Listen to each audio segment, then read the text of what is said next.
सहनावतु सहनौ भुनक्तु सह वीर्यं करवावहै तेजस्विनावधीतमस्तु मा विद्विषावहै। ॐ शान्ति शान्ति शान्तिः। समस्त जन कल्याणे निरतं करुणामयं नमामि चिन्मयं देवं सद्गुरुं पवित्रम्।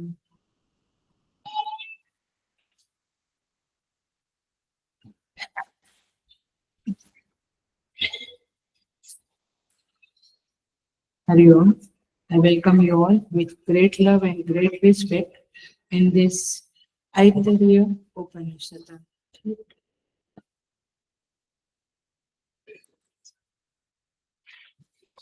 So we will chant Shanti Mantra and then Prathama Adhyaya, Tritiya Khanda, third Khanda, 3 mantras. So, Om Vame Manasi Pratishthita Mano Nirvache Pratishthipam Aviravirmayeti Vedasya Ma'anistah Srutam Vima Suhasihi Anena Dvitena Ahoratman Sandadhami Ritam Vadishyami Satyam Vadishyami Tanmamavatu Tadvaktaramavatu Avatu Mam Avatu Vaktaram Avatu Vaktaram. Om Shanti Shanti Shanti.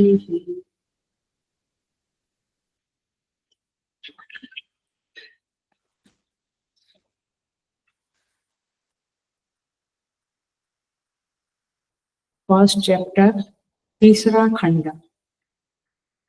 स इक्षते menu लोकाश्च लोकपालाश्च अन्नम् एभ्यः सृजा इति सो अपो अभ्यतपत ताभ्यो अभितप्ताभ्यो मूर्तिरजायत या वै सा मूर्तिरजायत अन्नं वै तत तदेतत् सृष्टं पराङ्ग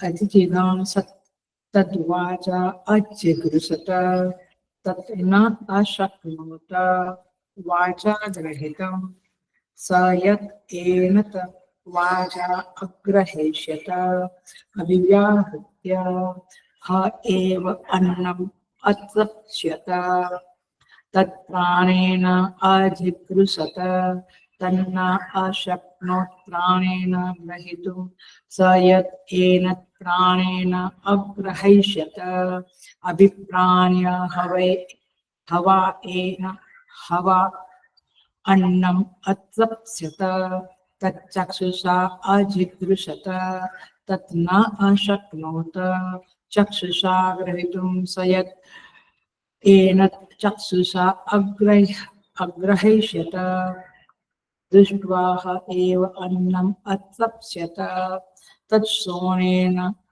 अजिगृषत तत् न अशक्नोत श्रोत्रेण ग्रहीतुं स यत् एनत् श्रोत्रेण अग्रहीष्यत श्रुत्वा एव अन्नम् अतृप्स्यत तत्त्वचा अजिगृषत तत् न अशक्नोत त्वचा ग्रहीतुं स यत् एनत् त्वचा अग्रहीष्यत सृष्ट्वा हवा अन्नम् अतृप्स्यत तन्मनसा अजिगृषत तत् न अशक्नोत मनसा ग्रहीतुं स यत् एनत् मनसा अग्रहीषत ध्यात्वा हवा अन्नम् अत्वप्स्यत तत्शिष्णेन अधिगृह्यत तत् न अशक्नोत शिष्णेन ग्रहीतुं स य एतत् शिष्णेन अग्रहीषत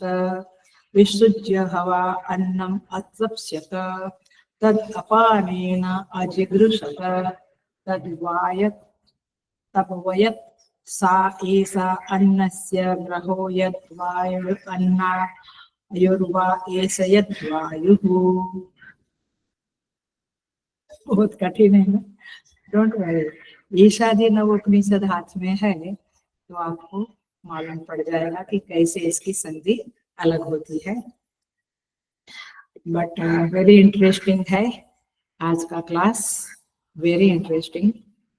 और जो 9 फैक्ट्स बताना है वो तो मैं एंड में बताऊंगी, लेकिन अब शुरू कर देते हैं क्लास।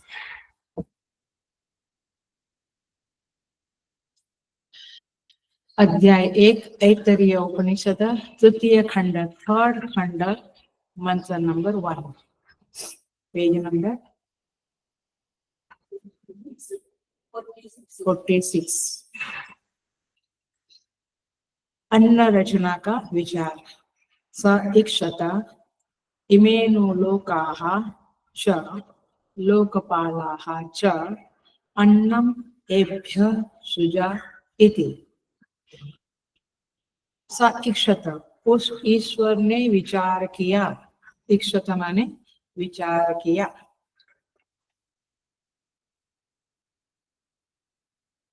इमेनो लोकाः च लोकपालाः च, ये लोक और लोकपाल तो हो गए, हमने पिछले प्रथम खंड में और द्वितीय खंड में सब कुछ देखा।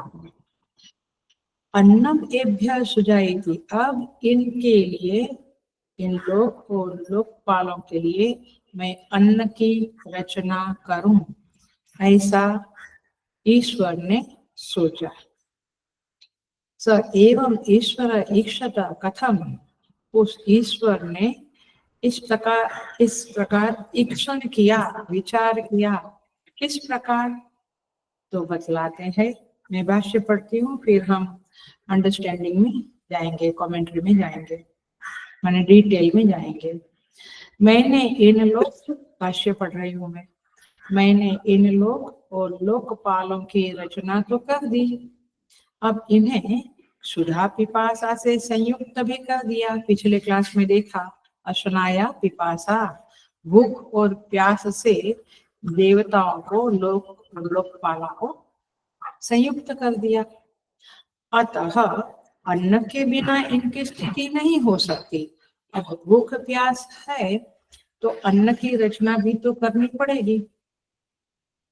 तो इसलिए इन लोकपालों के लिए मैं अन्न रचूं, ऐसा परमात्मा ने विचार किया। इस प्रकार, सेकंड पैराग्राफ, इस प्रकार लोक में ईश्वरों की, बहुत सारे ईश्वर नहीं है, ईश्वर एक है, बट यहाँ ईश्वर शब्द का अर्थ समर्थ। इस संसार में जो समर्थ लोग हैं उनकी अपने लोगों के ऊपर अनुग्रह एवं निग्रह करने की स्वतंत्रता देखी जाती है। अनुग्रह माने दया, निग्रह माने दंड देना। जो समर्थ व्यक्ति है वो अनुग्रह भी करता है और दंड भी देता है, तो दोनों में वह स्वतंत्र है। इसी प्रकार सर्वेश्वर होने के कारण, माने परमात्मा तो सभी समर्थों के भी ईश्वर है, उस महेश्वर की सबके प्रति निग्रह एवं अनुग्रह में स्वतंत्रता है। माने अन्न देने के लिए परमात्मा अनुग्रह करते हैं तो उनकी स्वतंत्रता है। तो उन्होंने विचार किया कि मैं अब अन्न की रचना करूं। सृष्टि की रचना का प्रसंग चल रहा है, देखते हैं हम अच्छी तरह से।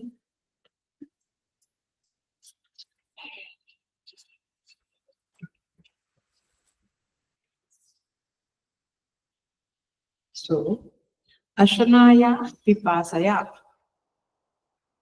अशना माने भूख, पिपासा माने प्यास, भूख प्यास से देवताओं को जोड़ दिया।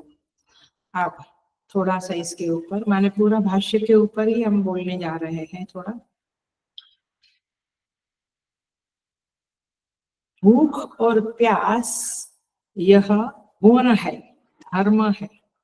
जैसे अग्नि का धर्म क्या है? दाहकता, ज्वलनशीलता, प्रकाश, ये अग्नि का गुण है, उसका धर्म है। मिठास, ये मधु का गुण है। तो गुण माने क्या होता है? जो नित्य परतंत्रत्वात्, गुण की जो डेफिनेशन है, उसका जो लक्षण है वह यह है, नित्य परतंत्रत्वात्। वह नित्य परतंत्र है। गुण जो होते हैं वो नित्य परतंत्र है। परतंत्र माने क्या? उसको अपने एग्जिस्टेंस को, अपने अस्तित्व को जाहिर करने के लिए किसी की आवश्यकता होती है। देखो, एक फूल है, उसको महक है, कलर है, गंध है, सब कुछ है। अब उसकी गंध, उसका कलर कहाँ रहेगा? पुष्प में। स्वतंत्रतया वो रह नहीं सकते हैं, आया ख्याल में? उसका आश्रय लेकर ही रहते हैं पुष्प का। तो इसके लिए गुण का क्या लक्षण बताया? नित्य परतंत्रत्वात्। समझ में आया? और इसी तरह से मूल बात यह है, ये दृष्टांत है, दृष्टांत में क्या कहना है? इसी तरह से अशना और पिपासा एक गुण है, एक धर्म है, शरीर का धर्म है, भूख लगना, प्यास लगना। तो ये स्वतंत्र नहीं रह सकती, इसलिए उसको कहाँ रखा भगवान ने? देवताओं के साथ भागीदारी कराई ना, कि भाई देवताओं को जब अन्न हवि दिया जाएगा तब तुम उसमें से तुम्हें भी भागीदारी होगी और तुम संतुष्ट हो जाना। आई बात? ये पिछले का आज के क्लास के साथ कनेक्शन कर रही हूँ, पकड़ी? सो नित्य परतंत्रत्वा, तो असना पिपासा जो धर्म है वह चैतन्य से भिन्न, माने सजीव पदार्थ से भिन्न नहीं रह सकते।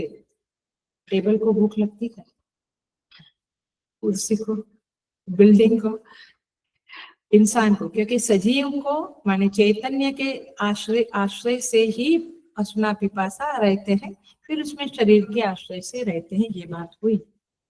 तो इनका स्वतंत्र आयतन नहीं है, ये बात हमने देखी, पिछले क्लास को कनेक्ट कर रहे हैं। तो सृष्टि के संदर्भ में अब देखना, अब भगवान ने कहा कि अब भूख प्यास के लिए अन्न बनाओ, तो इसका कनेक्शन कर रही हूँ, पकड़ना इसका। सृष्टि के संदर्भ में त्रिधा सत्ता है, सच्चिदानंद परमात्मा है, वह त्रिधा सत्ता से युक्त है। कौन सी त्रिधा सत्ता? 3 प्रकार की सत्ता। हाँ, आध्यात्मिक, आधिभौतिक, आध्यात्मिक है, ये 3 प्रकार की सत्ता है। सो ये देह तो आधिभौतिक है, बाह्य जगत भी आधिभौतिक है, लेकिन एक आध्यात्मिक सत्ता भी है, जिसको हमने कहा था मन, बुद्धि, चित्त, अहंकार, त्रिगुण, संस्कार, ये सबका सब आध्यात्मिक है। इंद्रिया, प्राण, ये सब आध्यात्मिक सत्ता है, जिनमें आत्मबुद्धि है। जिन पदार्थों में, उसे आध्यात्मिक कहते हैं। आपकी इंद्रियों में, आपके प्राण में, आपकी बुद्धि में, आपकी आत्मीय बुद्धि जबरदस्त है। ये मैं हूं ऐसा ही है। कुछ मूर्खता प्रकट हुई, लोग हंसने लगे, तो मुझे लगा कि मेरे ऊपर ही हंस रहे हैं। बुद्धि की मूर्खता थी, तेरी नहीं थी, लेकिन बुद्धि में आत्मभाव है। तो ये है आध्यात्मिकता। कभी कभी मेडिकल साइंस को, चिकित्सा शास्त्र को भी आध्यात्मिक कह देते हैं। क्यों?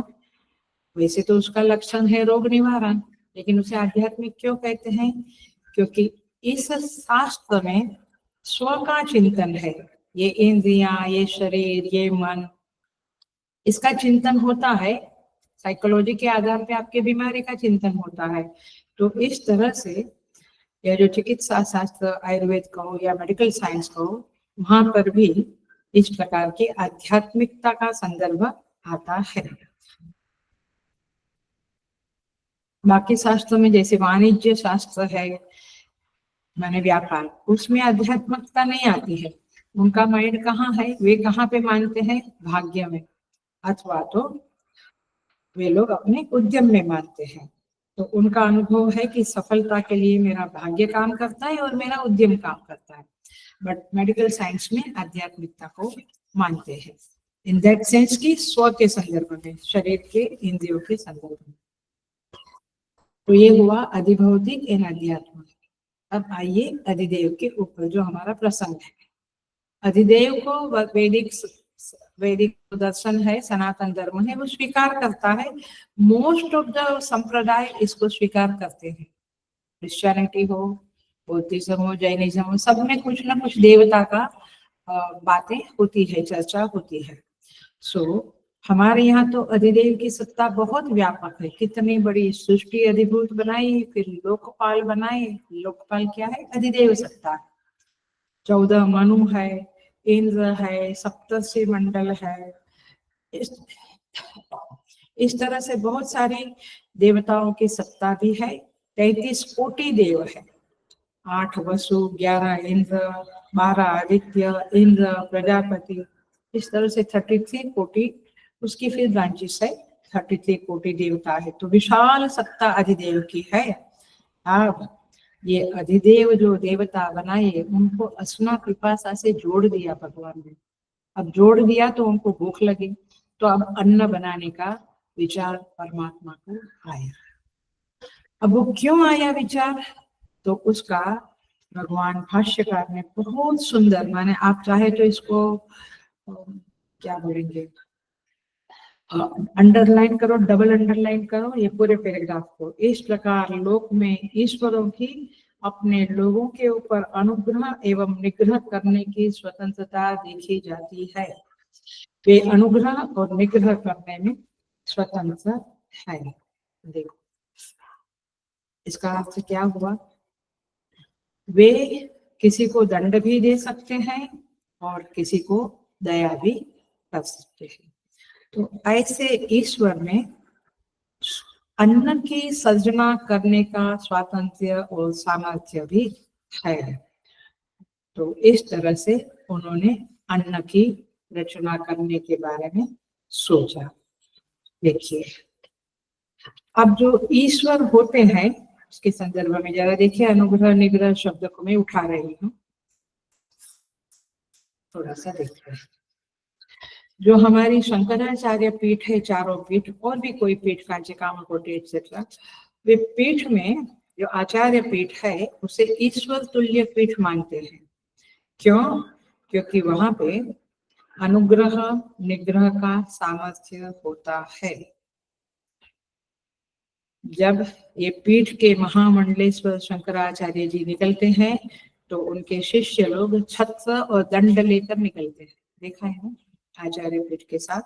तो छत्र क्या है, दया माने अनुग्रह करने का, और दंड क्या है, निग्रह, दंड देने का। तो ये दोनों चीजें जो समर्थ लोग हैं, ये एक सिंबल है। बट आप जो भी समर्थ लोग हैं, पॉलिटिशियन में समर्थ लोग हैं या कहीं और माने म्यूजिक कहो या टीचिंग कहो, जहां पर भी समर्थ लोग है, आचार्य लोग कहो, समर्थ लोगों में निग्रह अनुग्रह की सामर्थ्य होती है।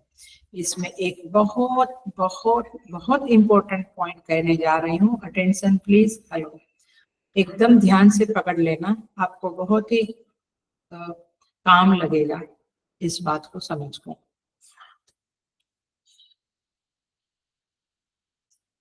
निग्रह और अनुग्रह करने में उनको आपकी याचना की जरूरत नहीं है। अभी नहीं समझा, मैं समझा दूं। आप याचना करें फिर वो अनुग्रह करे। वो एक बात होती है, हम प्रार्थना करते हैं फिर प्रभु हम पे आशीर्वाद करते हैं, वो एक बात है, वो एक पहलू है जीवन का। बट यहाँ जब ईश्वर के संदर्भ में बात चल रही है, ईश्वर का निग्रह अनुग्रह, तो आप समझिए कि आपकी याचना की जरूरत नहीं है। आपको याचना करनी है तो करे, किंतु शर्त यह है आप उनके हो जाओ। माने उनके जो आत्मीय जन है उनके प्रति वे स्वतंत्रतया अनुग्रह निग्रह करते हैं। समझ में आया? नहीं, अभी भी नहीं समझ में आया। मतलब जब आप उनके हो जाते हैं, आत्मीय होते हैं, तो फिर आपको कहना नहीं है कि ये कीजिए हमारे लिए, उनको दिखता है और वे कर लेते हैं। आई बात आप समझ में? अनुग्रह शब्द का अर्थ समझ में आया? आज तक क्या समझते थे हम? अनुग्रह माने हमने प्रार्थना की, भगवान ने आशीर्वाद दिया। अनुग्रह शब्द में छिपा हुआ अर्थ आचार्य आनंद गिरी महाराज की टीका, स्वामी जी के प्रवचनों से ये मालूम पड़ता है कि अनुग्रह में ये बात छिपी हुई है कि आप जब उनके हो जाते हो, उनको लगना चाहिए कि ये मेरा है, माने शरणागति आपकी पक्की हो जावे, तो फिर आपको याचना की भी जरूरत नहीं पड़ती है, वे स्वयमेव अनुग्रह कर लेते हैं। देवताओं ने मांगा अन्न ऐसा नहीं लिखा है, भूख से जुड़ा तो परमात्मा स्वयं अनुग्रह किया, अन्न की उत्पत्ति की। आई बात समझ? वे समझ जाते हैं कि मेरे बच्चों को भूख लगी। सो अगर कोई ईश्वर है, माने उसमें सामर्थ्य है, वे महान है, समर्थ है, तो फिर याचना की जरूरत नहीं है, क्योंकि उनका स्वभाव है कि आत्मीय जनों की जरूरतों को वे पूरा करे। योगक्षेमम वहाम्यहम परमात्मा कहते हैं, वो यहाँ पे जाता है।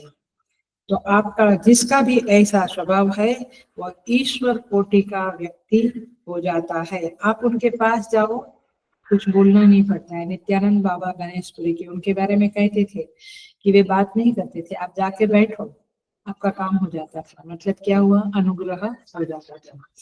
सो ऐसे महान लोगों को समर्थ कहते हैं, उनमें अनुग्रह निग्रह करने की सामर्थ्य होती है। परमात्मा परिस्थिति देकर, व्यक्ति देकर किसी भी तरह से दंड दे देते हैं। सो दंड देने में उनको कोई रोक नहीं सकता है, ये उनकी सामर्थ्य। दशरथ जी को दंड दे दिया, राम के पिता भगवान राम के पिता को दंड दे दिया, तो अनुग्रह निग्रह की सामर्थ्य उनके पास होती है।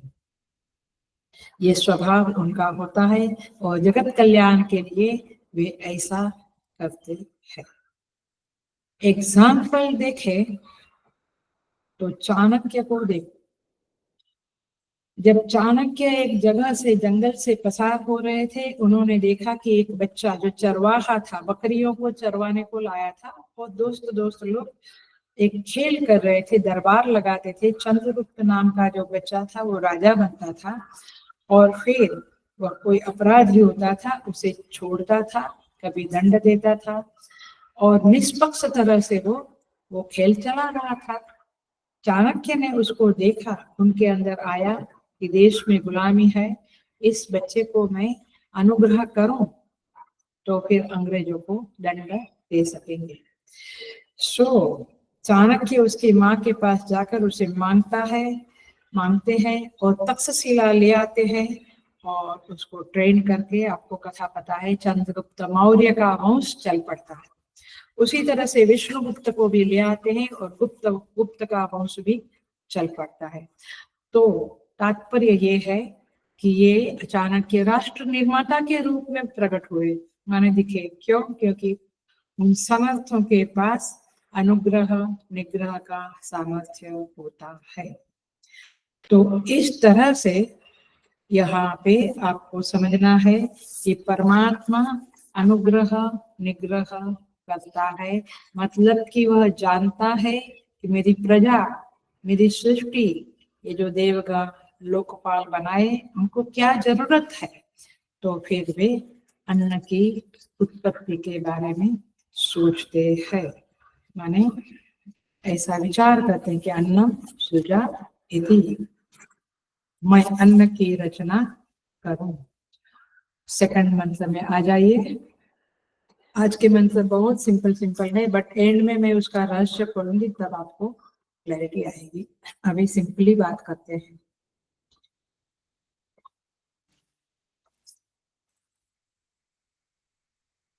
सेकंड मंत्र में कहते हैं अन्न की रचना। सो अप अभ्यतपत, उसमें सह माने उस परमात्मा ने, अपह आपः, आप माने जल, बट आप माने हमने पिछले क्लासेस में भी देखा, आप माने सूक्ष्म पंच महाभूत। सूक्ष्म पंच महाभूत जो है उनको अभ्यतपत, उनको लक्ष्य करके तप किया। तप किया माने विचार रूपी तप किया। अभितप्ताभ्यो ताभ्यो अभितप्ताभ्यो मूर्ति ही अजायत। उन अभितप्त आंखों से माने सूक्ष्म पंच महाभूत से एक मूर्ति उत्पन्न हुई। अन्न जो है वो पंच महाभूत का ही एक साकार रूप है। आपका गेहूं, आपका चावल, आपकी सब्जी, आपका फ्रूट्स, जो कुछ भी है, ये सब अन्न है और ये एक मूर्ति उत्पन्न हुई माने साकार एक रूप उत्पन्न हुआ। या वै सा मूर्ति ही अजायत अन्नम वै तत्। यह जो मूर्ति हुई, उत्पन्न हुई, वही अन्न है। मैं भाष्य पढ़ती हूँ और फिर हम भाष्य के अंदर जाएंगे, मैंने कमेंट्री में जाएंगे। अन्न रचने की इच्छा वाले उस ईश्वर ने उन पूर्वोक्त जलों को ही उद्देश्य करके तप किया। माने जलों को माने सूक्ष्म पंच महाभूतों को उद्देश्य करके तप किया। उन उपादान भूत अभितप्त जलों से ही धारण करने में समर्थ चराचर भूत घन रूप मूर्ति उत्पन्न हुई। माने अन्न वह है जो धारण करता है जीवन को। आपको कौन धारण करता है? धारण करता माने सस्टेन, इंग्लिश में रादर बेटर अंडरस्टैंडिंग होगी, to sustain, to keep up. हम जो रहते हैं जीवंत अन्न के कारण। तो धारण करने में समर्थ चराचर भूत, ये शब्द भी बहुत इंपॉर्टेंट है, उसको भी देखते हैं। चर अचर भूत घन रूप मूर्ति उत्पन्न की। यह जो मूर्ति उत्पन्न हुई वह मूर्ति रूप अन्न ही है। देखते हैं इसे। माने वह ईश्वर जिसके अंदर अन्न सृष्टि का सामर्थ्य, अनुग्रह निग्रह में, अनुग्रह जो शब्द है उसी में अन्न की सृष्टि आ जाती है। माने अनुग्रह माने उनमें कृपा करने का सामर्थ्य। आप समर्थ नहीं तो क्या कृपा करोगे? तो अन्न का रचना किया, ये उसका अनुग्रह है। तो पंच महाभूत से उसने बनाया और चराचर को धारण करने में वह समर्थ हुआ। माने ये अन्न के कारण यह चराचर धारण होता है। तो ऐसा ध्वनित होता है कि प्रक्रिया के अंतर्गत जो उपादान कारण है वह अब स्थूल हो गया। सूक्ष्म पंचमहाभूत अब स्थूल रूप में हो गए, अन्न के रूप में प्रकट हो गए। अन्न को ही मूर्ति कहा है। मूर्ति शब्द का अर्थ है अन्नम। तो सूक्ष्म पंचमहाभूत अब स्थूल महाभूत बन गए और पूरे निरूपण की व्यवस्था लग गई। सो देखते हैं कैसे लग गई, क्या। जितने भी इस जगत में फॉर्म है उसको भी अन्न कहते हैं। जो भी साकार चीज है वह सब कुछ अन्नम है। अन्नम माने नंबर 1, मैंने 9 फैक्ट्स बताया था, धीरे धीरे एक एक फैक्ट्स बताती जाऊंगी। पहला फैक्ट है अन्नम माने भोज्यम, माने विच, भोज्यम माने विच कैन बी, जिसका हम भोग करते हैं उसे भोज्य कहते हैं। मैं भोक्ता, तुम भोग, तुम भोज्य, मैं तुमको देख रही हूँ तो तुम मेरे लिए आंखों का भोज्य हो, राइट। और भोग माने मैं देखने की क्रिया कर रही हूँ, वो भोग हुआ। भोक्ता, भोज्य, भोग। तो जितना, तो अन्न किसको कहेंगे? जो कुछ भी भोज्य है वह सब कुछ अन्न है। तो इस उपनिषद में परमात्मा ने अन्न की रचना की, माने भोज्य की रचना की। अन्न का पहला रहस्य उजागर होता है। 9 रहस्य, 9 फैक्ट्स, 9 रियलिटी अन्न के संदर्भ में हम आज के क्लास में करेंगे, जितना हुए उतना। लेकिन तो अन्न माने भोज्य, माने शब्द स्पर्श रूप रंग गंध, ये सब कुछ भोज्य है। मैं बोल रही हूँ, आप सुन रहे हैं, ये आपके लिए क्या बना मेरा शब्द? भोज्य। आप क्या बने? भोक्ता। और आप शब्द का भोग कर रहे हैं, है क्या? तो अन्नम शब्द का अर्थ है सारे पंच विषय परमात्मा ने भोज्य के रूप में यह सब कुछ साकार चराचर भूत बनाया। ये सब मूर्ति शब्द वाच्य है। देखो यहाँ जो निर्जीवता है, कोई मिट्टी भी खाता है ना, कोई गंदगी भी खाता है, वो सुअर वगैरह है, तो जड़ है पदार्थ, गटर का पानी। तो निर्जीवता जड़ांश है और उसमें अन्नत्व है, गेहूं चावल वगैरह निर्जीव है। एप्पल मैंगो आपका पपीता निर्जीव है, वो जड़ांश भी अन्नम है और उसमें अन्नत्व है। अब देखो, अब थोड़ा सा ध्यान से सुनना। एक अभिमानी, अभिमान माने जीव, इस शरीर के साथ जो अभिमान करता है, वो चाहे सर्प हो, चाहे चूहा हो, चाहे बिल्ली हो, चाहे जो भी हो, मनुष्य हो। एक अभिमानी दूसरे अभिमानी द्वारा किए हुए व्यवहार का भोग भी करता है। एक कुत्ता पीछे लगता है, भौंकता है, तो आप घबराते हैं, तो एक व्यवहार हुआ।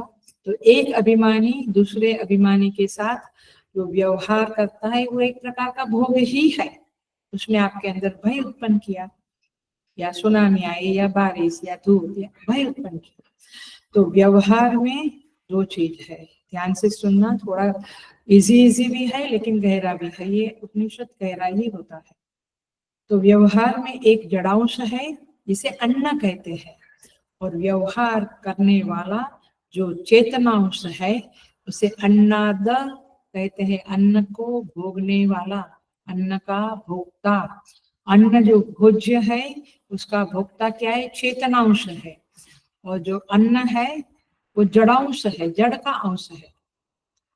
कोई किसी को, चलो भाई बहुत अच्छा तो नहीं लगता है बट बोलना पड़ता है। कोई सिंह ने हिरण का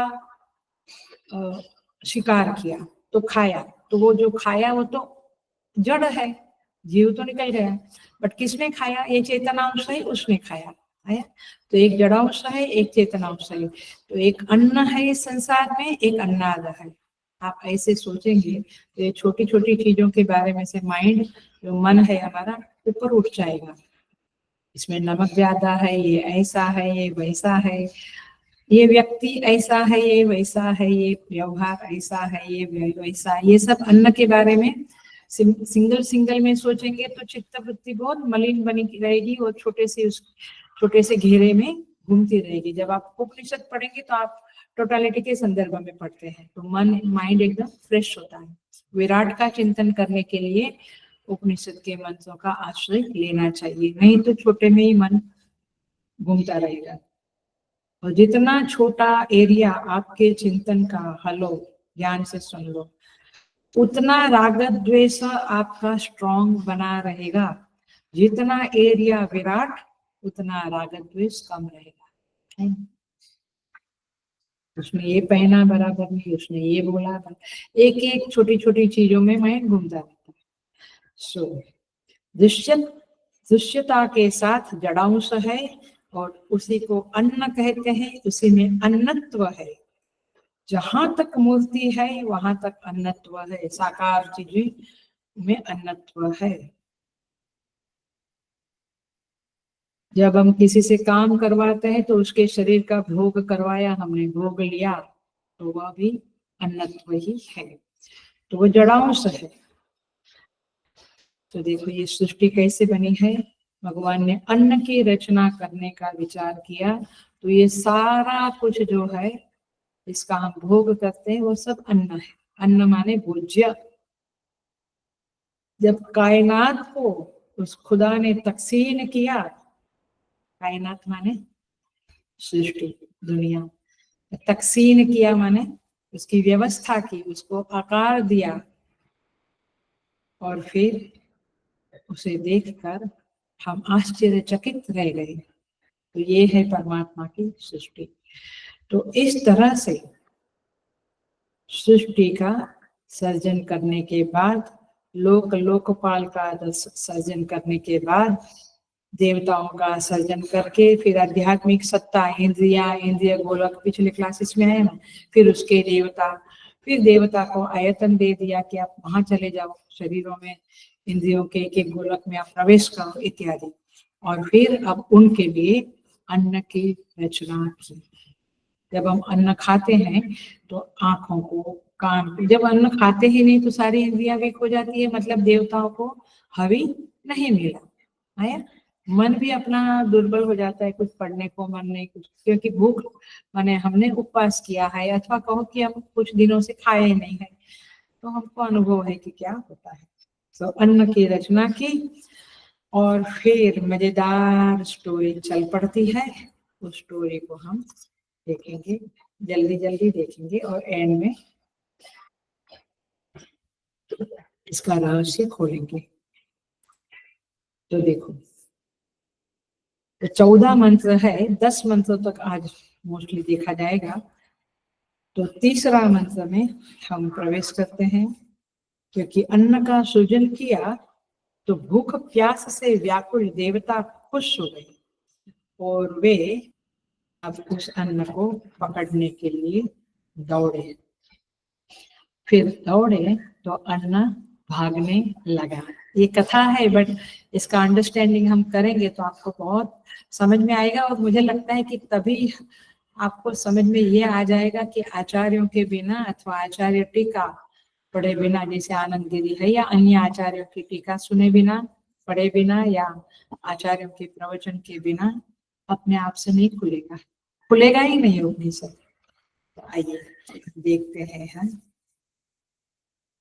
तद एनता सृष्टम, इनके लिए ये अन्न रचा गया, बनाया गया। परांग अत्य जिघांसत, परांग अत्य जिघांसत माने, परांग माने विमुख, विमुख होकर अन्न ने उनकी ओर से मुंह फेरकर भागना चाहा। जो लोकपालों के लिए अन्न बनाया गया, तो अन्न परांग माने विमुख होकर, अत्य जिघांसत माने भागना चाहा, पलायन करना चाहा। तो अन्न उनको देखकर भाग गया, भागने लगा। तद वाचा अज्जिघृषत, तब उस आदि पुरुष में उसे वाक इंद्रिय के द्वारा पकड़ना चाहा। ये रहस्य हम खोलेंगे। ग्रहण करना चाहा, तत् न अशक्नोत, किंतु वह उसे वाणी से ग्रहण नहीं कर सका। सयत एनत वाचा अग्रहीषत, यदि वह उसे इस वाणी से ग्रहण कर लेता, अभिव्याहृत्य ग्रहण कर लेता, तो अभिव्याहृत्य, व्याहृत्य माने बोलना, एव अन्नम अतृप्स्यत, तो अन्न को बोलकर ही तृप्त हो जाता था। अन्न को खाना नहीं, वाणी क्या करती है, बोलती है। तो वाणी से पकड़ा तो वाणी केवल बोलकर ही पकड़ा जाता था, बट पकड़ा नहीं गया, आया, क्योंकि नहीं वाणी के द्वारा पकड़ा जाता था तो बोलकर ही अन्न हो जाता था, अन्न का ग्रहण हो जाता था, बट वाणी से अन्न का ग्रहण नहीं हो सकता है। हम इसको पढ़ते हैं और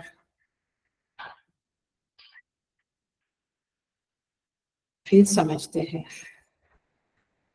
लोक और लोकपालों के निमित्त उनके सम्मुख निर्मित हुआ अन्न, भाष्य पढ़ रही हूँ, यह मानकर कि अन्न भक्षण करने वाला तो मेरी मृत्यु है, उसकी ओर से मुख मोड़कर, जिस प्रकार बिलाव आदि के सामने से चूहे आदि भागना चाहते, बिल्ली को देखकर चूहा भागता है, वैसे ये अन्न उन भक्षण करने वालों का, उन देवताओं का अतिक्रमण करके जाने की इच्छा करने लगा, अर्थात उनके सामने से विमुख होकर दौड़ना प्रारंभ किया।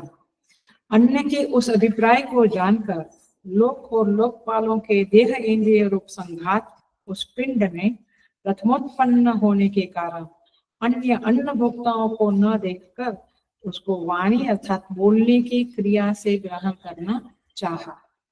किंतु वदन क्रिया से उस अन्न को ग्रहण करने में समर्थ नहीं हुआ, माने वाणी के द्वारा अन्न पकड़ा नहीं गया। यदि उस अन्न को वाणी से ग्रहण कर लेता तो उसका कार्यभूत होने के कारण संपूर्ण लोग अन्न को बोलकर ही तृप्त हो जाते, तो फिर अन्न को खाने की जरूरत नहीं थी, खाली बोल के तृप्त होते। परंतु बात यह नहीं है, अतः हमें जान पड़ता है कि वह पूर्वोत्पन्न विराट पुरुष भी उसे वाणी से ग्रहण करने में समर्थ नहीं हुआ। देखो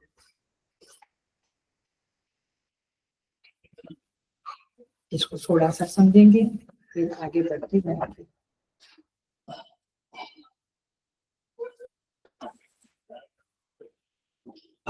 जो अन्न बना, भगवान ने उसकी रचना की, वो पीछे मुड़कर भागने लगा, तो विराट पुरुष ने उसे वाणी से पकड़ने का प्रयास किया, लेकिन वह असफल रहा। यदि वाणी से अन्न को पकड़ लिया होता तो आज भी हम अन्न का नाम लेकर वाणी से तृप्त हो जाते थे, लेकिन हम वाणी से बोलकर एप्पल एप्पल एप्पल बोलकर तृप्त नहीं होते हैं। तो उपमान प्रमाण से, ये थोड़ा डिटेल में फिर कभी समझेंगे अभी, क्योंकि ये सारे प्रमाण आपको याद रहने चाहिए। कुछ जूने लोग हैं उनको याद होगा, माने जो सीनियर लोग हैं क्लास में 10 साल से आते हैं उनको याद होगा। 3 प्रमाण है, प्रत्यक्ष प्रमाण, अनुमान प्रमाण और शब्द प्रमाण।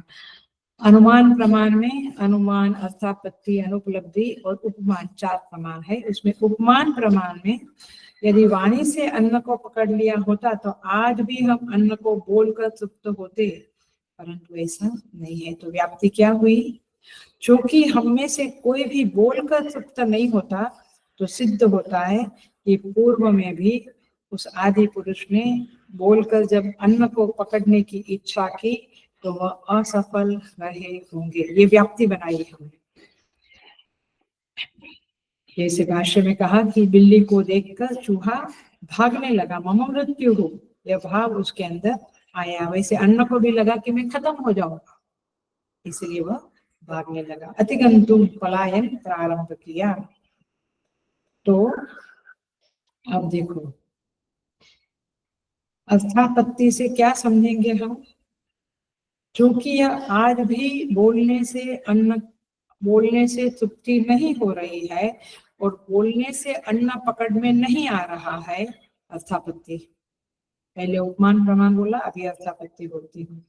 तो चूंकि आज भी ऐसा नहीं हो रहा है, इसीलिए प्रथम पुरुष में वाणी के द्वारा अन्न को पकड़ने में असफलता पाई होगी, यह प्रमाणित होता है।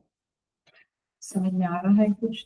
और थोड़ा आएगा, मैं जब उसका पूरा खोलूंगी तभी आ जाएगा। अभी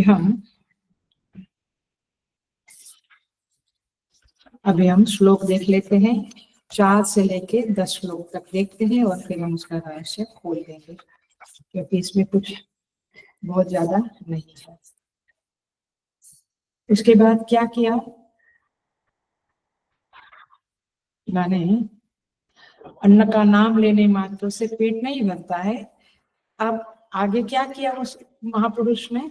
मैंने उस पुरुष की, चाहे जीवात्मा लियो चाहे प्रथम पुरुष लियो, आदि पुरुष लियो, जो भी, तत्प्राणेन अजिगृषत, तत्प्राणेन ग्रहीतुं न अशक्नोत, यत् सः एनत् प्राणेन हि प्राणेन अग्रहिष्यत, अन्नम अभिप्राण्य एव अतृप्स्यत।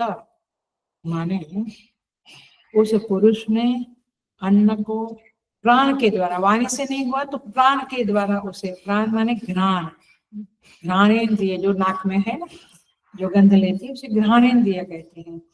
उस घ्राणेन्द्रिय के द्वारा पकड़ना चाहा, परंतु वह उसको घ्राणेन्द्रिय के द्वारा भी नहीं पकड़ सका। यदि वह इस अन्न को घ्राण इंद्रिय द्वारा पकड़ सकता तो अब भी लोग नाक से सूंघ कर ही तृप्त हो जाते, लेकिन ऐसा नहीं देखा जाता है।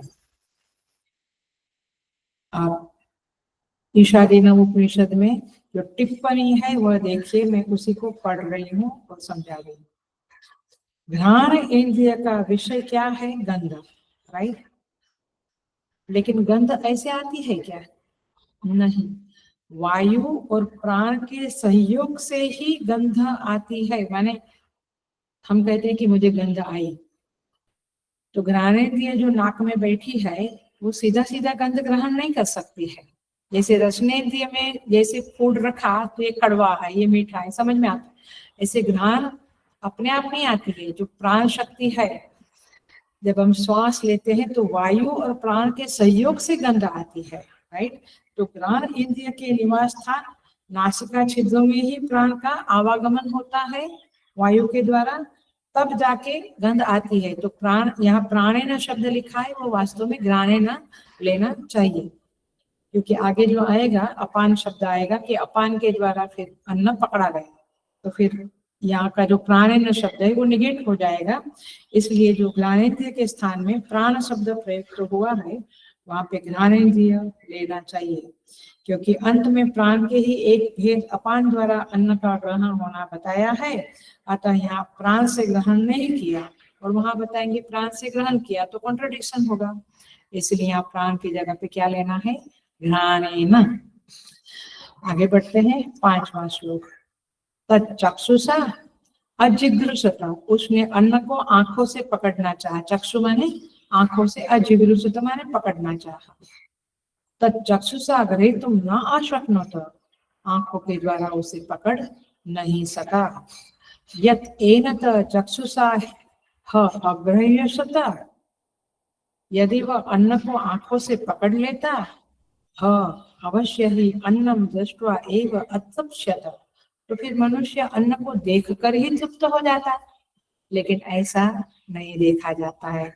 तो आंख के द्वारा भी अन्न नहीं पकड़ा गया। आपको लगता होगा ये क्या बकवास चल रहा है। बकवास नहीं है। जब 9 रहस्य 9 फैक्ट्स आपके सामने प्रस्तुत हो गए, तब आप कहेंगे वाह ग्रेट, इस तरह से उपनिषद पढ़ा जाता है। हाँ जी, ऐसे ही उपनिषद पढ़ा जाता है। आगे बढ़ जाती हूँ। तत्श्रोत्रेण अजिगृषत, फिर अन्न को कानों द्वारा पकड़ना चाहा। श्रोत्र माने कानों द्वारा। तत्श्रोत्रेण ग्रहीतुं न अशक्नोत, उस कानों द्वारा भी उसे पकड़ा नहीं जा सका। किसको? अन्न। यत् स एनत श्रोत्रेण अग्रह्यसत, यदि वह इसको कानों द्वारा पकड़ लेता, निसंदेह अन्नम श्रुत्वा एव अतृप्स्यत, तो फिर अन्न के बारे में सुनकर ही तृप्ति हो जाती थी। तो कानों के द्वारा नहीं पकड़ा माने अन्न को सुनकर नहीं पकड़ा जाता है। फिर क्या हुआ? 7वां मंत्र। तत् त्वचा अजिगृषता, त्वचा के द्वारा, चमड़ी माने स्किन के द्वारा पकड़ना चाहा। त्वचा ग्रहीतुं न अशक्नोत, वह चमड़ी के द्वारा भी उसे पकड़ा नहीं जा सका। यत् स एनत त्वचा अग्रहीषत, यदि वह त्वचा द्वारा इस अन्न को पकड़ सकता था, माने अवश्य अन्नम स्पृष्ट्वा एव अतृप्स्यत, तो अन्न को टच करके ही हम संतृप्त हो जाते थे, लेकिन ऐसा नहीं होता है। आगे बढ़ते हैं। तत् मनसा जिगृषत, फिर उस पुरुष ने उसे मन के द्वारा पकड़ना चाहा। तत् मनसा ग्रहीतुं न अशक्नोत, मन के द्वारा भी उसे पकड़ नहीं सका। यत् स एनत मनसा अग्रहीषत, जब वो मन के द्वारा भी, यदि वो मन के द्वारा इसको पकड़ लेता, तो अवश्य ही अन्नम ध्यात्वा एव अतृप्स्यत, तो अन्न को मन के द्वारा चिंतन करके, ध्यान करके ही तृप्त हो जाता था। लेकिन ऐसे भी तृप्त नहीं होता है। इसका मतलब है कि मन के द्वारा अन्न को पकड़ा नहीं जा सकता है। यही बात अब बहुत पास में है आपका रहस्य। अब देखो 9 नंबर का। फिर उस पुरुष ने उस अन्न को तत्शिष्णेन अजिगृषत, फिर उस अन्न को उपस्थ के द्वारा पकड़ना चाहा, क्योंकि ये इंद्रियां पहले आ गई ना, क्या थे ना, मुख, नासिका, चक्षु, श्रोत्र, हृदय, नाभि और शिश्न, ये बातें पहले आई, रचना कैसे हुई वो, और उसमें एक एक देवता बैठ गए, ये सारी बातें आई। तो शिश्न के द्वारा, उपस्थ के द्वारा भी उसको पकड़ नहीं सका। यत्स एनत शिश्नेन ह अग्रह्यश्वत, यदि इसको उपस्थ द्वारा पकड़ा जाता, ह अवश्य ही अन्नम विसृज्य एव अतृप्स्यत, तो अन्न का विसर्ज्य त्याग करके ही वह तृप्त हो जाता था, लेकिन उससे भी तृप्ति नहीं होती है। अब 10वां मंत्र, ये लास्ट मंत्र है, अब बोलेंगे हम सारी चीजें। तद अपानेन अजिगुषत, फिर उस अन्न को अपान वायु के द्वारा ग्रहण करना चाहा। मिला 10वां मंत्र, कौन सा है पेज? 50। अब देखो, अपान के द्वारा, अपान वायु के द्वारा उसे ग्रहण करना चाहा। 5 वायु है ना, प्राण वायु, प्राण, प्राण, अपान, व्यान, उदान, समान, 5 वायु। तो अपान वायु के द्वारा ग्रहण करना चाहा।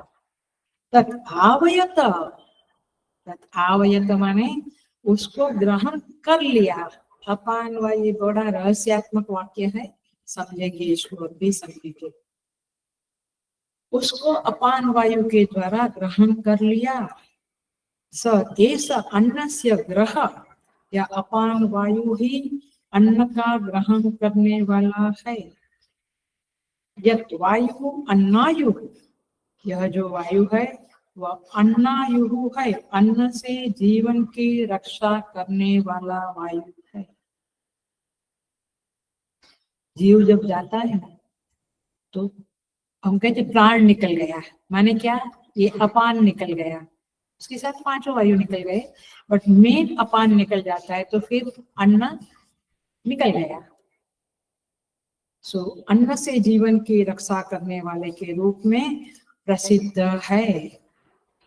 यद वायु अन्नायु व एष यद वायु, तो प्रसिद्ध है माने जो वायु अन्न से जीवन की रक्षा करने वाले के रूप में प्रसिद्ध है, यद एष वायु, वह यह अपान वायु है, माने वह यह वायु है।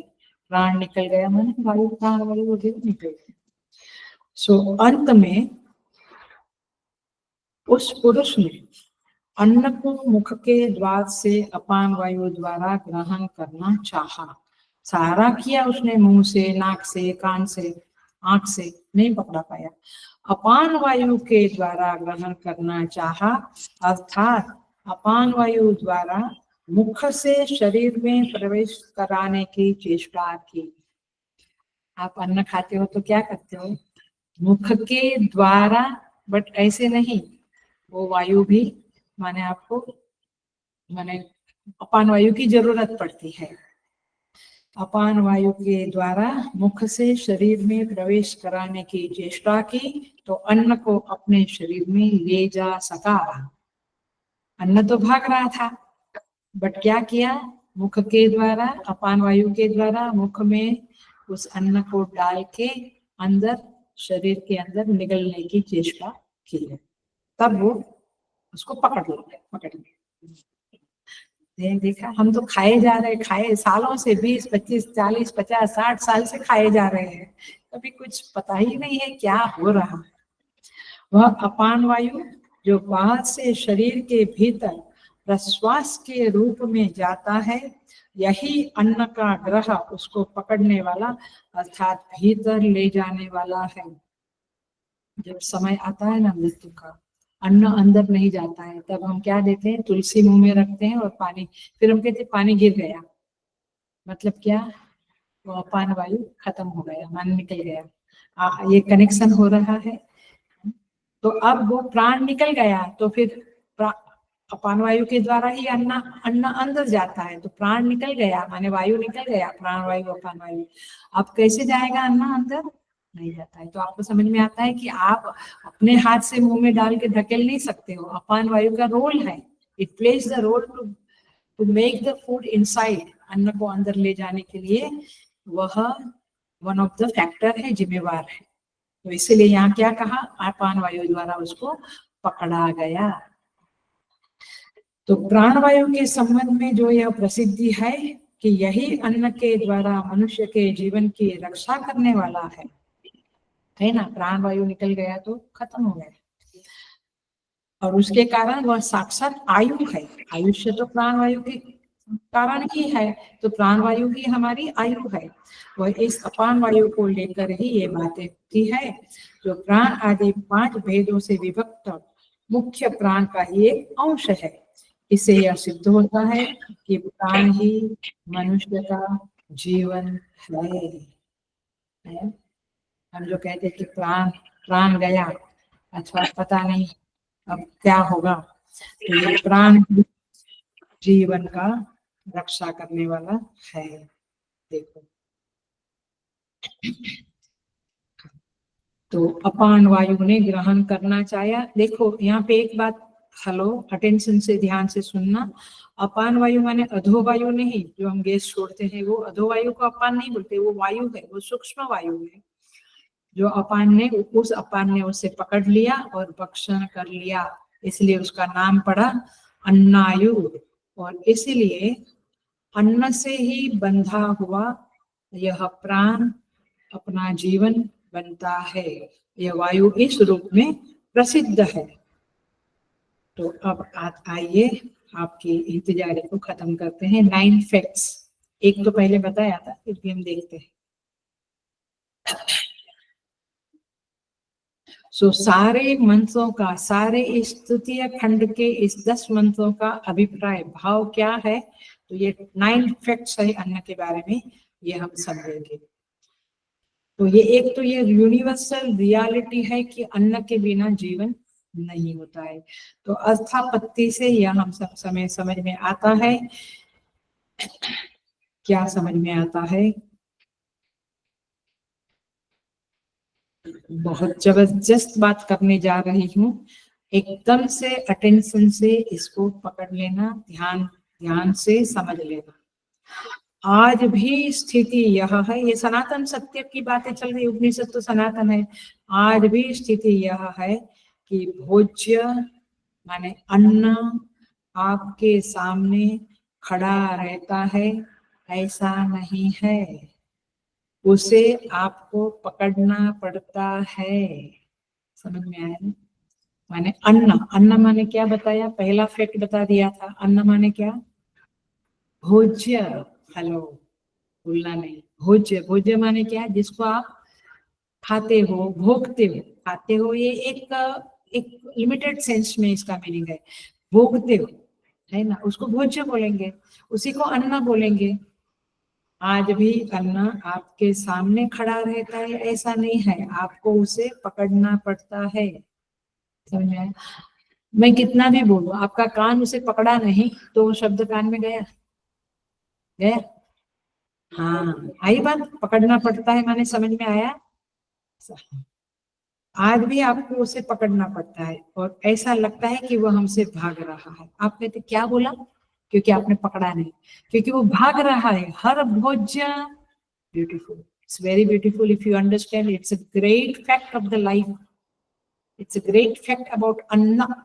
और अन्न माने भोज्य, ये पकड़ के रखना, नहीं तो आप दाल चावल को ही अन्न कहेंगे तो वो लिमिटेड सेंस में हो गया। तो आज भी अन्न को पकड़ना पड़ता है, वो हमसे भाग रहा है, ऐसा महसूस होता है। यह सार्वजनिक सच्चाई है, यह सार्वजनिक सत्य है। अन्न की प्रकृति ही है पलायन करना, यह स्टेटमेंट यहाँ पे दिया है उपनिषद में।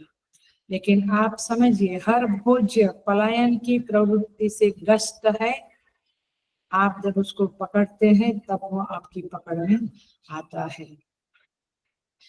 और फिजिकल अन्न के बारे में देखें, दाल चावल के संदर्भ में, तो अन्न हमारे सामने आवेगा, मुंह में पड़ेगा, ऐसा नहीं है, आपको उसे पकड़ना पड़ता है। चाहे चम्मच से पकड़ो, हाथ से पकड़ना पड़ता है, और तब जाके वो आपके अंदर आता है। तो अन्न का अर्थ जब भोज्य करते हो तो इसका अर्थ क्या हुआ, आपको उसके पीछे पड़ना पड़ता है और उसको ग्रहण करना पड़ता है। अब जरा सा और एक्सटेंड करूं इस वाक्य को, तो धन भी भोज्य है। भोज्य माने भोगने के लिए चीज है ना, एक धन का हम भोग करते हैं, चाहे उसको तिजोरी में रखे चाहे वापरे, लेकिन भोग करते हैं ना। तो आपको धन के पीछे पड़ना पड़ता है या धन आके आपके तिजोरी में बैठ जाता है? आया अन्न शब्द का अर्थ? और ये पूरी कथा समझ में आई? नहीं तो कहेंगे कि ऋषि मुनियों को कुछ काम धंधा नहीं था और कुछ स्टोरी बनाने को आती नहीं थी तो बना दी स्टोरी। ऐसे नहीं है, ये उपनिषद सत्य है, सत्य है, सत्य है, और इसलिए उसको समझना पड़ता है। सो धन भी भोज्य है। जितना भी मटेरियल चीज, जितनी भी चीजें हैं, फल फूल वृक्ष पशु पक्षी, जो भी चीजें हैं इस संसार में, अपने आप नहीं होता है, पकड़ना पड़ता है। आप वो पलायन नहीं करते, वो हमसे दूर ही रहना चाहते हैं, लेकिन हम उसको पकड़ने का प्रयास करते हैं और फिर पकड़ी जाती है वो चीजें। तो ये आज का भी सत्य है और पूर्व का भी सत्य इस तरह से कथा के रूप में ऋषि मुनियों ने बताया, ऋषि ने बताया है। तो नंबर 2, अन्न में पलायन की प्रवृत्ति है। अन्न माने भोज्य और अन्न में पलायन की प्रवृत्ति है। तीसरा, अन्न को आज भी पकड़ा जा सकता है, माने जो कुछ भी भोज्य इस संसार में है उसे हम पकड़ सकते हैं, प्राप्त कर सकते हैं। तो जो उस आदि पुरुष ने, उस देवताओं ने, उस जीव ने जो अन्न को पकड़ने की प्रवृत्ति की, वो आज भी हमारी वो प्रवृत्ति चालू है। सारा जगत जो भोज्य है उसे पकड़ने के लिए, चाहे फिर वो यश हो, चाहे वस्तु हो, चाहे जो प्रेम हो, जो हो, आप उसे पकड़ने के लिए, उसे प्राप्त करने के लिए प्रयास करते रहते हो। तो ये कथा का संदर्भ देखो, पूरे 10 लोग के साथ यही बातें हुई और उसके साथ साथ ये रहस्य, ये 9 फैक्ट्स आपके सामने उजागर होते जा रहे हैं। अन्न माने भोज्य, वो पलायन करता है। कोई भी भोग आपको सीधा सीधा आके मिलता नहीं है, आपको वो पलायन करता है, आपसे दूर जाना चाहता है, बट आप उसे पकड़ने का प्रयास करते हो और पकड़ा जा सकता है, क्योंकि अपान वायु के द्वारा पकड़ा गया, तो आपके द्वारा पकड़ा जा सकता है। चौथी बात है, वह तृप्ति का हेतु बन जाता है। अन्न में क्या गुण है, क्या लक्षण है, वो हमारी तृप्ति का हेतु बनता है। दाल रोटी चावल सब्जी खाया तो तृप्ति का हेतु बना। ऐसे यश मिला, प्रेम मिला, पिज्जा मिला, एप्पल मिला, हाँ बंगलो मिला, गाड़ी मिला, सब कुछ भोज्य है। थोड़ी देर पहले बताया था कि एक जड़ांश है और एक चेतनांश है। जो चेतनांश है वो जड़ांश को, जो अन्न है उसको पकड़ने की प्रवृत्ति में जीवन गंवा देता है। तो यही कथा इसका संदर्भ बताती है। तो तृप्ति का हेतु है 5वां, लेकिन उसे पकड़ने के लिए प्रयास तो अवश्य करना पड़ता है। हाथ से अन्न ग्रहण किया, पकड़ा, तब मुंह में जाकर डाला अपान वायु की सहाय से, तब जाके तृप्ति हुई।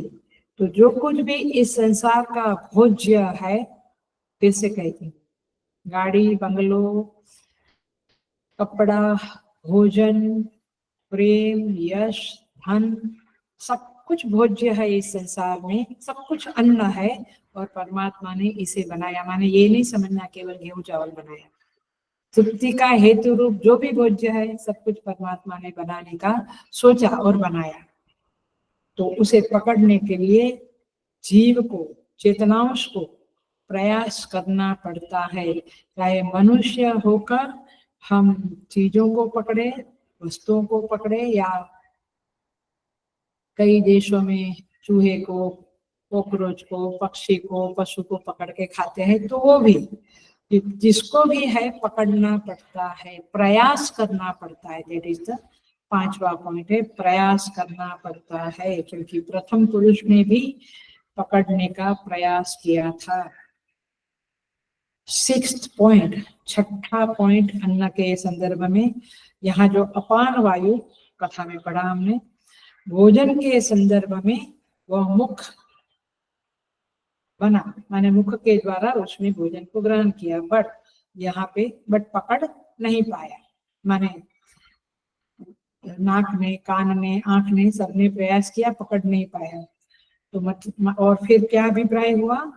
केवल बोलने से, सुनने से भोज्य मिल जाता है, या केवल सोचने से, कल्पना करने से भोज्य आ जाता है? ऐसा नहीं है।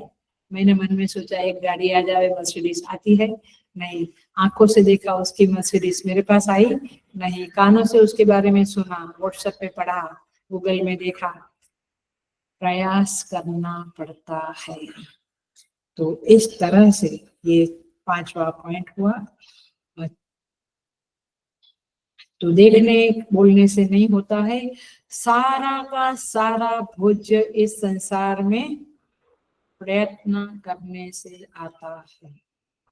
अब ये सच्चाई है, तो फिर आचार्यों ने, मैं अपने आप से तो कभी कुछ बोलने की हिम्मत ही नहीं कर सकती हूँ, क्योंकि इतनी मेधा शक्ति ये बुद्धि में नहीं है, इसलिए आचार्य की वाणी ही बोलती हूँ, तो विश्वास से सुनना।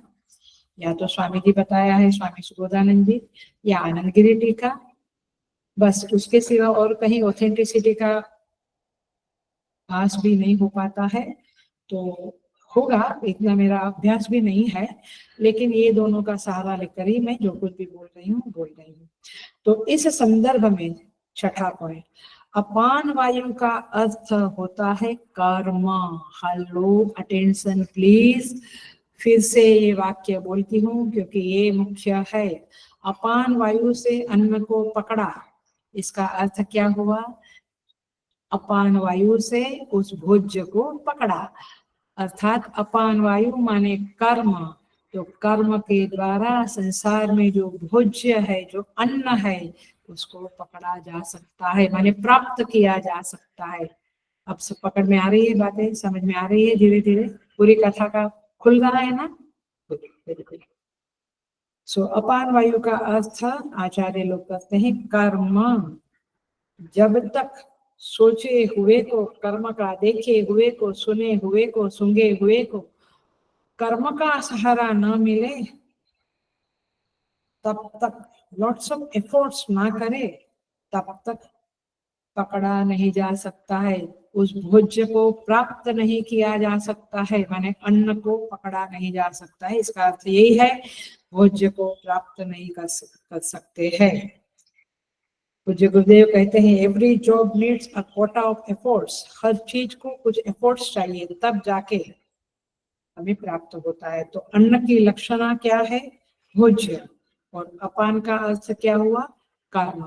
तो आ गई बात घूम फिर के, कर्म के द्वारा ही संसार का कोई भी पदार्थ, चाहे फिर पदार्थ में प्रेम भी हो, धन भी हो, दया भी हो, किसी की सहानुभूति चाहिए तो भी प्रयास करना पड़ता है।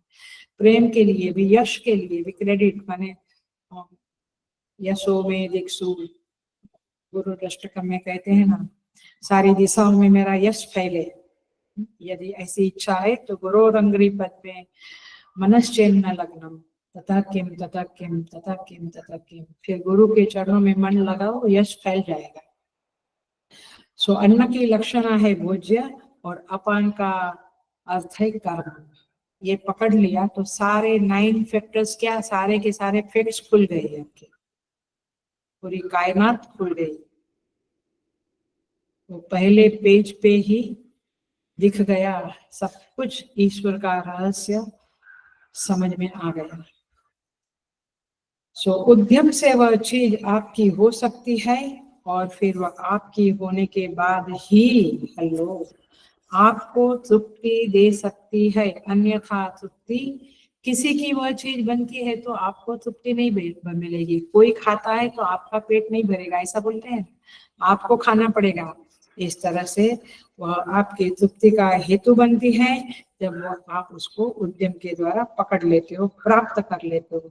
वह संतुष्ट व्यक्ति है, अतृप्त कहते हैं, वह संतुष्ट हो जाता है। यदि अन्नाद है, अन्न की भूख है, माने भोज्य की भूख है, संसार के कोई पदार्थों की भूख है और वो नहीं मिलता है तो आदमी झुंझलाया रहता है। सो इसीलिए निराशा में के भावों में डूब जाता है। इसलिए तृप्त करना जरूरी है और तृप्त करने के लिए अपान वायु ने अन्न को पकड़ा। आप कर्म के द्वारा उस भोज्य को पकड़ो, यही संदेश इस उपनिषद में बताया है। मतलब कि पहले ये इस तरह से परमात्मा ने कोशिशें की बट नहीं पकड़ा गया। आप कोशिशें छोड़ दो, आप देखकर खुश मत हो, आपको पकड़ना पड़ेगा, उद्यम करना पड़ेगा। तो श्रुति ने ये बहुत प्यारा सत्य उजागर कर दिया है। सो अन्न की तो प्रवृत्ति है ही कि वो भागता फिरता है। ये आपकी तरफ माने दया, अनुकंपा, किसी की सहानुभूति, प्रेम, यश, ये अपने आप से आपके पास नहीं आते हैं। आपको उसके लिए एफर्ट्स करने पड़ते हैं। You have to earn it, you have to achieve it by efforts. तो और बहुत बार देखा जाता है कि हाथ में आते आते छूट जाते हैं, है ना, भाग जाते हैं। मतलब क्या हुआ, भागने की उसकी प्रवृत्ति है। सो परां अत्यजिगांसत शब्द देखना, तीसरे मंत्र में यह शब्द है परां अत्यजिगांसत, माने वह विमुख होकर भागते रहते हैं। धन, यश, प्रेम, वस्तुएं, व्यक्ति आपसे दूर होना चाहती है, आपको उसको पकड़ के रखना। आपके पति पत्नी के रिलेशन हो या जो भी रिलेशन इस संसार में, पकड़ के रखना पड़ता है ना, उसके लिए कुछ सेक्रीफाइस करना पड़ता है, कुछ एफर्ट्स करने पड़ते हैं। तो ये सत्य का अनुभव जीवन में सबको होता है। इसकी ये कथा इस तीसरे खंड में बताई है। तो भगवान ने अन्न बनाया, उसमें दो राय नहीं है। सृष्टि बनी, ये सारा भोज्य बन गया। ये पहाड़, नदी, समुद्र, समुद्र के पास जाना पड़ता है उसको भोग करना है, तो नदी के पास संगम स्नान करने जाना पड़ता है। माने गंगा जी आपके पास नहीं आती है, आपको जाना पड़ता है। तो प्रचुर मात्रा में परमात्मा ने अन्न को बनाया। ये चर भी अन्न है, अचर भी अन्न है। ये शब्द भाष्य में आया, हमने पढ़ा था। थोड़ा और स्लो जाती तो होता अच्छा होता था, बट थोड़ा फास्ट जा रही हूँ। चराचर भूतम, ऐसा शब्द यहाँ पे भाष्य में आया है, आप देखें तो चर अचर माने, चर माने घूमने वाला। ये हिरन, ये चूहा, ये बिल्ली, ये गाय, ये भैंस, सब कुछ घूमते रहते, चर चलने वाले हैं। ये मनुष्य, ये सब चलने वाले हैं। अचर माने वृक्ष, ये सब पहाड़, ये सब अचर है। बट सब कुछ अन्न है, क्योंकि हर अन्नाद को अन्न की जरूरत रहती है। राइट, मैं अन्नाद हूँ, मैं भोगने वाला हूँ, तो मुझे भोज्य की जरूरत रहती है। और मैं जिसका भोग करता हूँ, ये लोग जो गोमांस खाते हैं या अन्य पशुओं का मांस खाते हैं, तो वो जो गाय है उसको भी भोज्य की जरूरत है, वो घास खाती है। हर एक अन्नाद को अन्न की जरूरत होती है। तो भगवान ने प्रचुर मात्रा में यह संसार में अन्न का सर्जन किया, रचना की। लेकिन फिर भी आठवां फैक्ट उजागर करते हैं, अतृप्ति का कारण क्या है। मैं 5 मिनट और लूंगी प्लीज। अतृप्ति का कारण क्या है? क्या है? अन्न का भागने का स्वभाव। इस संसार में हर चीज जो है, संसार शब्द की ही व्याख्या देखो ना, उत्पत्ति व्युत्पत्ति देखो। संसरति इति संसार, सरति माने सरक जाना। तो संसार क्या है? जहाँ पे सब कुछ चीजें सरक जाती है, रिलेशन सरक जाता है। बच्चे भी हमारे चले जाते हैं फॉरेन कंट्री में, विदेशों में चले जाते हैं, सरक जाना। हर चीज सरक, जवानी सरक गई, धन सरक जाता है, हेल्थ सरक जाती है। सरक जाना माने सरति इति। तो भाग, तो इसी को ये कथा में बताया कि अन्न भागने लगा, माने सरक जाने लगा। आया, ब्यूटीफुल, व्हाट अ ब्यूटीफुल। आचार्यों की बड़ी कृपा है कि हमें इस तरह से समझाया है। तो अतृप्ति का कारण केवल इतना है कि अन्न का स्वभाव विचित्र है, वो भाग जाता है। उसका भागने के स्वभाव के कारण हमारे अंदर अतृप्ति रहती है। 9th 9वां फैक्ट देखिएगा। 9वां फैक्ट यह है कि यह चराचर अन्न रूप है, अन्न की कमी नहीं है। ये 9वां फैक्ट है। परमात्मा ने भरपूर प्रचुर मात्रा में अन्न बनाया है, माने पंच महाभूत यह जो है वो अन्न ही है। उसके द्वारा उत्पन्न सारी चीजें अन्न ही है। तो मुझे बताओ कि भगवान ने कोई कमी बनाई है? सारा सृष्टि पंच महाभूत से बनी है और पंच महाभूत चराचर रूप में व्याप्त है, तो अन्न की कोई कमी नहीं है। ये बात भी हमें ध्यान रखनी चाहिए। इसलिए हम कभी कहते ये नहीं है, अभाव में रहते हैं, अभाव में रहते हैं ना, मेरे पास ये नहीं मिलता है, सब कुछ, लेकिन पकड़ना पड़ेगा, प्रयास करना पड़ेगा, उद्यम करना पड़ेगा, क्योंकि ये कथा बताती है कि चीजें ऐसे आएगी नहीं, आएगी तो कभी कभी सरक जाएगी, और वैसे उसका स्वभाव ही है भाग जाना। धन का, यश का, प्रेम का, संबंधों का स्वभाव है सरक जाना, निकल जाना, भाग जाना। हमें उसको पकड़ के रखना पड़ता है, यही जीवन है। और इसलिए ये पलायन वृत्ति अन्न की है कि अन्न को देखकर यह भागता है। ये विडंबना है, ये 9वां फैक्ट है, ये विडंबना है हमारे जीवन की। और इसलिए उद्यम चाहिए। उद्यमी के लिए अन्न की कमी नहीं है, अनुद्यमी के लिए, उद्यम नहीं करता, एफोर्ट नहीं करता, उसके लिए अन्न का अभाव है। ये 9th नंबर का फैक्ट उजागर हुआ। गोस्वामी तुलसीदास जी महाराज कहते हैं, चार पदार्थ यही जग माही। चार ही पदार्थ माने चार पदार्थ ये जगत में है क्या? धर्म, अर्थ, काम, मोक्ष, सब कुछ यही जग माही, ये जग में है। कर्महीन नर पावत नाही। कर्महीन, कर्म नहीं करता, कर्महीन नर पावत नाही। वो ब्यूटीफुल मीनिंग, माने महापुरुषों के एक एक चौपाई में, एक एक शब्द में, एक एक मंत्र में, भाष्यकार के एक एक शब्द का भाष्य में अनंत समझ, अनंत सच्चाइयां भरी पड़ी होती है। तो देखो वो स्वामी जी कहते हैं, चार पदार्थ यही जग माही, कर्महीन नर पावत नाही। धर्म, अर्थ, काम, मोक्ष जगत में रहते हैं, केवल अभी नहीं, सनातन काल से ये है, अभी भी है। तो इस तरह से यहाँ पे इस मंत्रों का जो सार है, जो एसेंस है, जो 9 फैक्ट्स है, यह इस तरह से उजागर होता है। आचार्यों की कृपा से हमने उजागर किया इसे। बट ये कथा ऐसे ही पढ़ने से कभी फनी लगता है, और इसलिए लोग इसका मजाक भी करते हैं। आप नहीं करना, क्योंकि आपको इसका मीनिंग मालूम पड़ना है। अब आगे के मंत्रों में इसी तरह से हम भोगायतनम, भोग, भोक्ता, सबके बारे में, भोग स्थानम माने ये सृष्टि भोग स्थान है, इसके संदर्भ में आगे के मंत्रों में देखेंगे। 11, 12, 13, 14 ये 4 मंत्र होगा, तो खंड 3 पूरा होगा, अध्याय 1 भी होगा।